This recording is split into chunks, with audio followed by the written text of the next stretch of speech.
Hello friends, welcome to Janas recipes. இன்றைக்கி நம்ம ஸ்வீட்டில் எல்லாருக்கும் ரொம்ப ரொம்ப பிடிச்ச மைசூர் பாக் எப்படி பண்ணுறதுன்னு பார்க்கலாம். ரொம்ப ஈஸியாக இதை செய்கிறதுக்கு ரொம்ப பொருட்கள் தேவைப்படாது. பிகினர்ஸாக இருந்தால் கொஞ்சம் கவனமாக பாருங்கள். கடலை மாவு நான் இன்றைக்கி 200 கிராம் எடுத்திருக்கேன். நீங்கள் கடலை மாவு எவ்வளோ எடுக்கிறீங்களோ அதுக்கு டபுள் அமௌண்ட்டாக சர்க்கரை எடுத்துக்கணும். நான் இன்றைக்கி பார்த்தீங்கன்னா 300 கிராம் எடுத்து வச்சுருக்கேன். சர்க்கரை எவ்வளோ எடுக்கணும் அப்படின்னா 200 கிராம் கடலை மாவு எடுத்திங்கன்னா 400 கிராம் வரைக்கும் சர்க்கரை யூஸ் பண்ணிக்கலாம். அவ்வளோ ஸ்வீட்னஸ் வேண்டாம் அப்படின்னு நினைக்கிறவங்க கொஞ்சம் குறைச்சிக்கலாம்.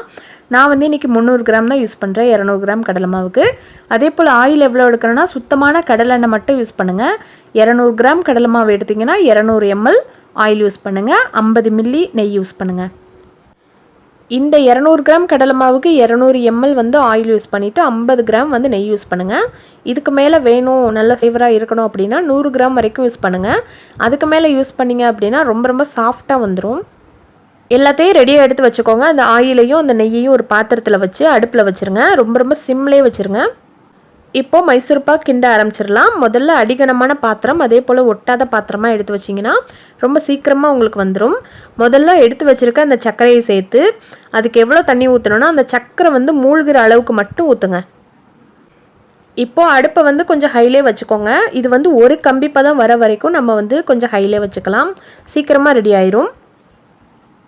இப்போ வந்து ஒரு 3 நிமிஷம் ஆச்சு. 3 நிமிஷத்துல பார்த்தீங்கன்னா நல்ல கொதி வந்துருச்சு. நல்ல பபிள்ஸாக வரும். இப்போ பார்த்தீங்கன்னா ஒரு 5 நிமிஷம் ஆச்சு. நான் வந்து அடுப்பை ஹைலே தான் வச்சுருக்கேன். இப்போ பார்த்தீங்கன்னா கொஞ்சம் அதிகமான நுரை வரும். நீங்கள் கரண்டியை எடுத்து அப்படி ஊற்றி பார்த்தீங்கன்னா அப்படி நூலாக வரும். கையில் எடுத்து கொஞ்சம் செக் பண்ணி பாருங்கள். ரொம்ப சூடாக இருக்கும். பிகினர்ஸ் கொஞ்சம் கேர்ஃபுல்லாக பண்ணுங்கள். அப்படியே நூல் மாதிரி ஒரே ஒரு கம்பி பதம் வந்துடும். இது ரொம்ப ரொம்ப முக்கியமான ஒரு ஸ்டேஜுங்க. ஒரு கம்பி பதம் வந்துருச்சு அப்படின்னா டக்குன்னு கடலை மாவு கொட்டிடணும்.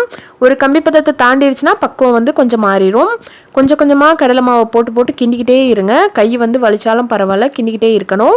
கட்டி மட்டும் பற்றக்கூடாது. ஃபஸ்ட்டு வந்து கட்டி படுற மாதிரி தான் இருக்கும். நீங்கள் வந்து கரண்டியை வச்சு நல்லா அழுத்தி எல்லா பக்கமும் கிண்டிக்கிட்டே இருந்தீங்கன்னா அந்த கட்டியெல்லாம் உடஞ்சி நல்லா வந்துடும். கடலை மாவை வந்து சளிச்சு வச்சுக்கிட்டீங்க அப்படின்னா சீக்கிரமாக கட்டி போயிட்டு நல்லா சாஃப்டாக வந்துடும் பாருங்கள். கட்டியெல்லாம் போனதுக்கப்புறம் ஒரு 50 செகண்ட் கிண்டிக்கிட்டே இருங்க. அதுக்கப்புறம் தான் நம்ம வந்து அந்த ஆயிலையும் அந்த கீயையும் கரைச்சி வச்சுருக்கோம்ல அடுப்பில், அதை வந்து ஒரு கரண்டி எடுத்து ஊற்றணும். அது வந்து ஹீட்டாகவே தான் இருக்கணும். நீங்கள் ஊற்றும் போது நல்லா பொரியணும். எவ்வளோ ஆயில் ஊற்றினாலும் அது வந்து ஊற்றவே இல்லாத மாதிரி சீக்கிரமாக குடிச்சிரும். ஒரு 2 நிமிஷத்துக்கு ஒரு வாட்டி அது வந்து பார்த்தீங்கன்னா குடிச்சிரும். அதனால நீங்கள் ஆயில் சேர்த்துக்கிட்டே தான் இருக்கணும். இது எப்படி கண்டுபிடிக்கணும் அப்படின்னா கடைசியில் வந்து பேனில் ஒட்டாது, கரண்டிலையும் ஒட்டாது, எந்த பக்கம் எடுத்தாலும் அழகாக வந்துடும். அது வரைக்கும் நம்ம வந்து ஆயில் ஊற்றிட்டே தான் இருக்கணும். ஆனால் பார்த்தீங்கன்னா ஆயில் வந்து ஹீட்டாக தான் இருக்கணும். சிம்லேயே வச்சுருங்க, பொரியணும். இப்போ பார்த்தீங்கன்னா சரியாக ஒரு 14 நிமிஷம் ஆச்சுங்க. இது வந்து ரெடி ஆயிடுச்சுன்னு நினைக்கிறேன். எந்த சைடு திருப்பினாலும் ஒட்டவே இல்லை பாருங்கள். கரண்டிலையும் அந்த பேன்லையும் ஒட்டவே இல்லை. அவ்வளோதாங்க, நம்ம மைசூர் பாக் ரெடி ஆயிடுச்சு. ஒரு ட்ரேயில் வந்து ஆயிலை வந்து க்ரீஸ் பண்ணி வச்சுக்கோங்க. இப்போ ரெடி பண்ணி வச்சுருக்கதை வந்து அந்த ட்ரேயில் கொட்டுங்க. இதை வந்து சூடாக இருக்கும்போதே நல்லா லெவல் பண்ணி விட்டுருங்க. ரொம்ப சீக்கிரத்திலே வந்து டக்குன்னு இறுகிருங்க. நல்லா லெவல் பண்ணுங்கள்.